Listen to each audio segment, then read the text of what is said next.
Sebelum kita sampai kepada khotbah kita tentang kematian Yesus, perlu kita tahu bagaimana cerita, bagaimana peristiwa demi peristiwa kesakitan yang dialami oleh Yesus Kristus.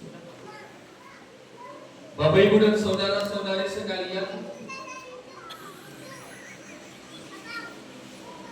Yesus ditangkap pada pukul 3 pagi dini hari. Yesus ditangkap di Getsemane pada pukul 3 dini hari atau 3 pagi. Itu ketika dia berdoa dengan 3 muridnya. Ketika itu dia berdoa, dia menyuruh muridnya untuk tinggal sebentar berjaga-jaga. Tapi murid-murid itu tidur. Memang tidak ada tertulis dalam Alkitab pada pukul 3 pagi Yesus ditangkap di Getsemane. Tapi beberapa ahli penafsir dan beberapa penelitian mengungkapkan hal itu terjadi ketika pukul 3 pagi. Itu berangkat dari peristiwa makan roti Paskah atau perjamuan Paskah malam itu.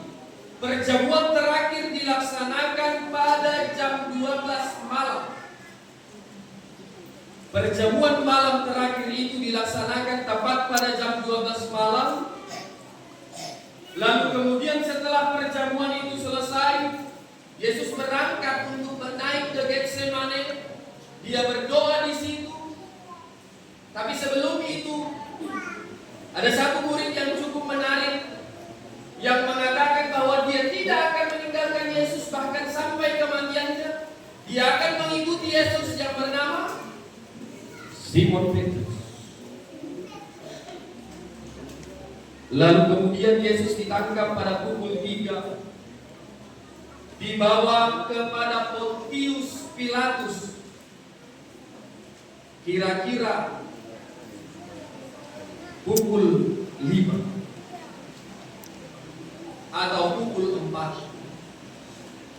Tapi yang menjadi pertanyaan seperti yang diberitakan oleh firman Tuhan dan Yesus katakan sendiri kepada Simon Petrus, sebelum ayam berkokok, engkau telah menyangkal aku sebanyak 3 kali. Ketika di depan Pontius Pilatus, banyak orang-orang menyudutkan Simon Petrus. Bukankah engkau adalah yang bersama-sama dengan dia? Bukankah yang ditangkap sekarang adalah gurumu? Dia menyangkal sampai 3 kali. Bapak, Ibu, dan saudara-saudari sekalian, ayam berkokok menunjukkan waktu pagi. Jadi diperkirakan ketika ayam berkokok itu pukul 5 sampai pukul 6 pagi. Itu waktu ayam berkokok. Jadi sebelum pukul 5 sampai pukul 6 pagi, Petrus menyangkal Yesus sebanyak 3 kali. Itu bisa menjadi pendorong juga. Itu bisa menjadi alasan juga yang menyatakan bahwa Yesus ditangkap pada pukul 3 pagi. Dia menami dokinanami, boita mereng use. Di Evangelium Markus 15 ayat 25, ketika selesai dari Pontius Pilatus, Yesus dibawa ke Herodes. Kemudian Herodes juga tidak mendapati apa kesalahannya. Herodes kembali menyuruh imam-imam, ahli-ahli Taurat membawa Yesus kembali ke Pontius Pilatus, yang saat itu baru berteman, baru menjadi teman Kaisar Agustus pada saat itu. Lalu tuduhan itu dipolitisasi. Tuduhan yang disampaikan kepada Yesus itu dipolitisasi.